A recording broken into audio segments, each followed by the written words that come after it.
ಪ್ರತಿ ಮಕರ ಸಂಕ್ರಾಂತಿಯಂದು ಗವಿಗಂಗಾಧರೇಶ್ವರನಲ್ಲಿರುವಂತಹ ಶಿವಪ್ಪನ ಮೇಲೆ ಸೂರ್ಯರಶ್ಮಿ ಸ್ಪರ್ಶ ಆಗುತ್ತೆ. ಆದರೆ ಈ ಬಾರಿ ಒಂದು ಮೋಡ ಕವಿದ ವಾತಾವರಣದಿಂದ ಆ ಒಂದು ಸೂರ್ಯರಶ್ಮಿ ಶಿವಪ್ಪನನ್ನ ಸ್ಪರ್ಶಿಸಿಲ್ಲ. ಹಾಗಾದ್ರೆ ಅಂದ್ರೆ ಈ ಒಂದು ವಿಚಾರವಾಗಿ ಮಾತಾಡ್ಲಿಕ್ಕೆ ನಮ್ಮ ಜೊತೆ ಗವಿಗಂಗಾಧರೇಶ್ವರ ದೇವಸ್ಥಾನದ ಪ್ರಧಾನ ಅರ್ಚಕರಾಗಿರುವಂತಹ ಸೋಮಸುಂದರ್ ದೀಕ್ಷಿತ್ ಅವರಿದ್ದಾರೆ. ಅವ್ರನ್ನೇ ಮಾತಾಡ್ತಾ ಹೋಗ್ತೀನಿ.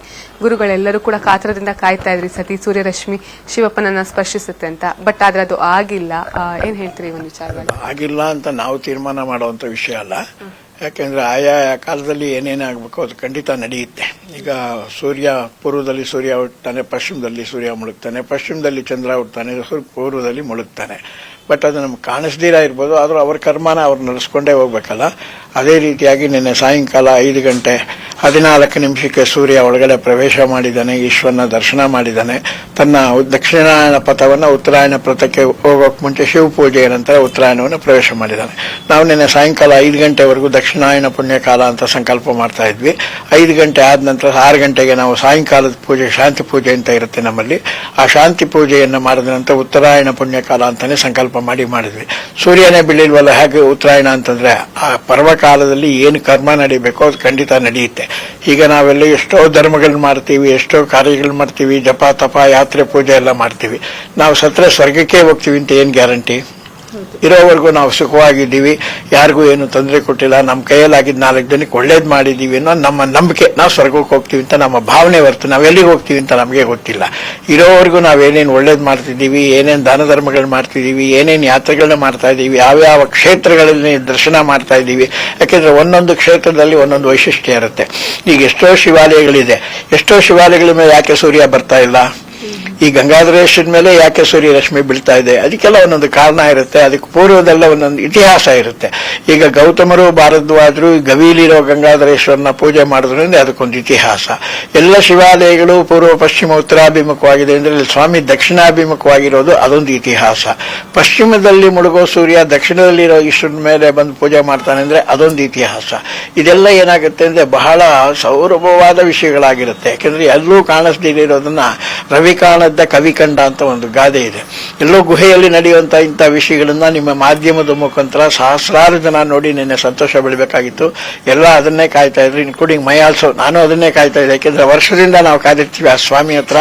ಆ ಒಂದು ಪೂಜೆಯ ನಂತರ ಏನು ಸ್ವಾಮಿ ಅನುಗ್ರಹ ಮಾಡ್ತಾನೆ ಅದನ್ನ 4-6 ಜನಗಳಿಗೆ ಹೇಳುವಂತ ಒಂದು ವಿಶೇಷತೆ ನಮ್ಮಲ್ಲಿಗೆ ಸ್ವಾಮಿ ಕೊಟ್ಟಿದ್ದ. ಅದು ಹೀಗೆ ನಡ್ಕೊಂತ ಬಂತು. ಇದು 2ನೇ ಸರಿ ಈ ತರ ಪ್ರಕೃತಿ ವಿಕೋಪದಿಂದ ಈ ಒಂದು ತೊಂದರೆ ನಡೆದಿದೆ. ಆದ್ರೆ ಕಾರ್ಯ ಏನ್ ನಡೀಬೇಕು ಅದು ನಡೆದಿದೆ. ಭಗವಂತನ ಇಚ್ಛೆಯಿಂದ ನಾವು ಇವತ್ತಿಂದ ಉತ್ತರಾಯಣ ಪುಣ್ಯ ಕಾಲ ಅಂತಾನೆ ಸಂಕಲ್ಪ ಮಾಡ್ತಾ ಇದೀವಿ. ಎಲ್ಲರಿಗೂ ಕ್ಷೇಮವನ್ನು ಕೊಡ್ಲಿ ಸ್ವಾಮಿ. ಹೋದ ವರ್ಷನೂ ಕೂಡ 43 ಸೆಕೆಂಡ್ಗಳ ಕಾಲ ಏನು ಲಿಂಗದ ಮೇಲೆ ಸೂರ್ಯನ ಬೆಳಕಿತ್ತು, ನಾವು ಅದನ್ನೆಲ್ಲರಿಗೂ ವಿಶೇಷವಾಗಿ ಹೇಳಿದ್ವಿ. ಈ ವರ್ಷ ನಮಗೆ ಮಳೆ ಬೆಳೆ ಎಲ್ಲ ರೈತರಿಗೆಲ್ಲ ಸಂತೋಷವಾಗಿದ್ದಾರೆ. ಎಲ್ಲ ಒಳ್ಳೆ ಬೆಳೆ ಆಗಿದೆ. ಸಣ್ಣ ಪುಟ್ಟ ಇದ್ದೇ ಇರುತ್ತೆ. ದೇಹದಲ್ಲಿ ಮೂಗಿದ ಮೇಲೆ ನೆಗಡಿ ಬರಲೇಬೇಕು. ನೆಗಡಿಗೋಸ್ಕರ ಮೂಗನ್ ಕಿತ್ತಾಕಂಗಿಲ್ಲ, ನೆಗಡಿನ ಉಪಶಮನ ಮಾಡ್ಕೋಬೇಕು. ಹಾಗೆ ನಿನ್ನೆ ನಾವು ಸೂರ್ಯನ ನೋಡ್ಲಿಲ್ಲ ಅಂತ ಏನು ಕೋಪಿಸ್ಕೊಳ್ಳೋ ಹಾಗಿಲ್ಲ, ದೇವ್ರನ್ನ ದಂಡಿಸೋ ಹಾಗಿಲ್ಲ. ಆದ್ರೆ ಆ ಕರ್ಮ ನಡೆದಿದೆ. ನಾವು ಆ ಈಶ್ವರ ಯಾವ ಸೂರ್ಯ ಪೂಜೆ ಮಾಡಿದಂತಹ ಶಿವನನ್ನ ನಾವು ನಿನ್ನೆ ದರ್ಶನ ಮಾಡಿದ್ವಿ. ರಾತ್ರಿ 11 ಗಂಟೆವರೆಗೂ ಬಹಳ ಜನ ಬಂದ್ರು, ದರ್ಶನ ಮಾಡಿದ್ರು. ಎಲ್ಲರಿಗೂ ಒಂದು ಮಂಗಳ ಆಗ್ಲಿ ಅಂತೇಳಿ ಆ ಈಶ್ವರನಲ್ಲಿ ನಾನು ಪ್ರಾರ್ಥನೆ. ಗುರುಗಳೇ, ನೀವು ಹೇಳಿದ್ರೆ ಇದು 2ನೇ ಸಲ ಆಗ್ತಾ ಇರುವಂತದ್ದು ಅಂತ ಹೇಳಿ. ಅಂದ್ರೆ ನೀವು ಸಾಮಾನ್ಯವಾಗಿ ಸೂರ್ಯರಶ್ಮಿ ಎಷ್ಟು ಸೆಕೆಂಡ್ ಕಾಲ ಬೀಳುತ್ತೆ, ಅದ್ರ ಮೇಲೆ ಮುಂದೆ ಏನಾಗುತ್ತೆ ಅಂತ ಹೇಳ್ತಾ ಇದ್ರಿ. ಅಂದ್ರೆ ನಿನ್ನೆ ಸೂರ್ಯರಶ್ಮಿ ನಿಮಗೆ ಗೋಚರ ಆಗಿಲ್ಲ. ಸೊ ಈ ವರ್ಷ ಹೇಗಿರುತ್ತೆ ಹಾಗಾದ್ರೆ ಗ್ರಹಗತಿಗಳೆಲ್ಲ? ನಿನ್ನೆ ನಮ್ಗೆ ಏನಾಗಿದೆ ಅಂದ್ರೆ ಈಗ ವಿಪರೀತ ಮಳೆ ಬಂದು ನೋಡಿ, ಅಲ್ಲೆಲ್ಲೋ ಒಂದ್ ಕಡೆಗೆ ಸಿಡ್ಲು ಗಾಳಿ ಮಳೆ ಎಲ್ಲ ಬಂದು ಪೆಂಡಾಲ್ ಎಲ್ಲ ಕಿತ್ಕೊಂಡೋಗಿ ತುಂಬಾ ಹಿಂಸೆ ಆಗಿದೆ. ಅಂತ ಇನ್ಸಿಡೆಂಟ್ ನಮ್ಗೆ ಯಾವ್ದು ನಿನ್ನೆ ಆಗಿಲ್ಲ. ಯಾಕೆಂದ್ರೆ ಸುಖವಾಗಿತ್ತು.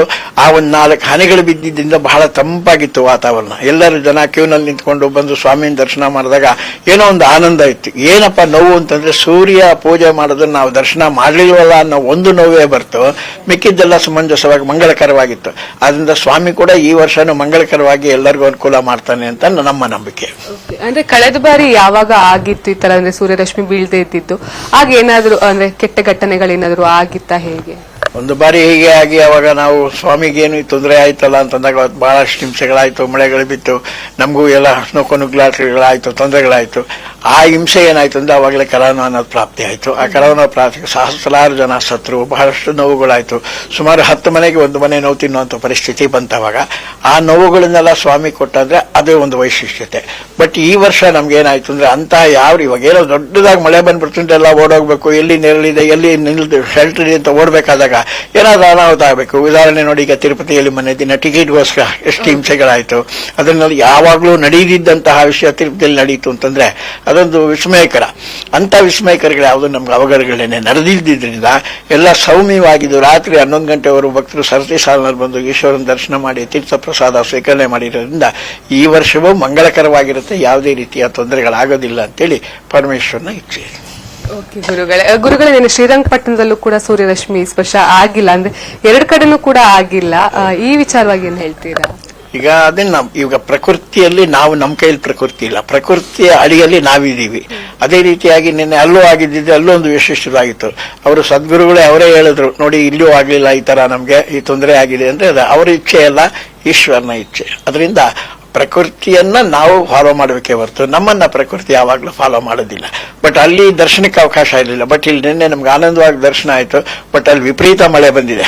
ನಮ್ಮಲ್ಲಿ ಅಂತ ಏನೋ ಅವಘಡಗಳಾಗಲಿಲ್ಲ. ಸುಮ್ಮನೆ 4 ಹನಿ ಅಂದ್ರೆ ಪುಷ್ಪವೃಷ್ಟಿ ಜಲವೃಷ್ಟಿ ಅಂತ ನಮ್ಮಲ್ಲಿ ಹೇಳ್ತೀವಿ, ಅದೊಂದು ಶುಭ ಅಂತ. ಈಗ ನಾವು ಯಾವುದೋ ದೊಡ್ಡ ಯಜ್ಞ ಯಾಗಾದಿಗಳನ್ನ ಮಾಡಿದಾಗ ಪೂರ್ಣಾವತಿ ಆದ ತಕ್ಷಣ ಒಂದು 10 ಹನಿ ಮಳೆ ಬೀಳ್ಬೇಕಂತೆ. ಆ 10 ಹನಿ ಮಳೆ ಬಿತ್ತು ಅಂದ್ರೆ ಸ್ವಾಮಿ ನಮ್ಮ ಎಲ್ಲ ಹವಿಸ್ಸನ್ನು ಸ್ವೀಕಾರ ಮಾಡಿದ್ದಾನೆ, ನಮ್ಮ ಭಕ್ತಿಯನ್ನು ಸ್ವಾಮಿ ಸ್ವೀಕಾರ ಮಾಡಿದ್ದಾನೆ, ಎಲ್ಲರಿಗೂ ಅನುಗ್ರಹ ಮಾಡ್ತಾನೆ ಅಂತ ನಾವು ಶಾಸ್ತ್ರವಾಕ್ಯವಾಗಿ ಹೇಳ್ತೀವಿ. ಅದೇ ರೀತಿಯಾಗಿ ನಿನ್ನೆ ಸೂರ್ಯ ದರ್ಶನ ಪೂಜೆಯನ್ನು ನಾವು ದರ್ಶನ ಮಾಡಲಿಲ್ಲ ಅಂದ್ರೂ ಕೂಡ ಸುಭಿಕ್ಷವಾದ 4 ಹನಿಗಳಿಂದ ಎಲ್ಲರೂ ಸಂತೃಪ್ತಿಯಾಗಿದ್ದಾರೆ. ಇದೇ ರೀತಿ ಅಲ್ಲೂ ಹೀಗೆ ನಡೆದಿದೆ. ಆದ್ರೆ ನಮಗೂ ಅದಕ್ಕೂ ವ್ಯತ್ಯಾಸ ಬಹಳ ಇದೆ. ಅಲ್ಲಿ ಓಪನ್ ಆಗಿರುವಂತ ಈಶ್ವರ, ನಮ್ದು ಗವಿಲಿರುವಂತಹ ಈಶ್ವರ. ಅಂತ ಗವಿಲಿರೋ ಈಶ್ವರನ ಮೇಲೆ ನಿನ್ನೆ ನಡೆದಂತಹ ಈ ಒಂದು ವಿವೇಕ ವಿಷಯದಿಂದ ಎಲ್ಲರಿಗೂ ಮನಸ್ಸು ಬೇಜಾರಾಗಿದೆ. ಆದ್ರೆ ಈಶ್ವರನ ದರ್ಶನದಿಂದ ಎಲ್ಲರಿಗೂ ಮನಸ್ಸು ಸಂತೋಷ ಆಗಿದೆ. ಇದಿಷ್ಟು ಗುರುಗಳ ಮಾತಾಗಿದೆ. ಕ್ಯಾಮ್ರಾ ಪರ್ಸನ್ ಪ್ರಶಾಂತ್ ಜೊತೆ ಸುಷ್ಮಿತಾ ಪೂಜಾರಿ, ಪವರ್ ಟಿವಿ ಬೆಂಗಳೂರು.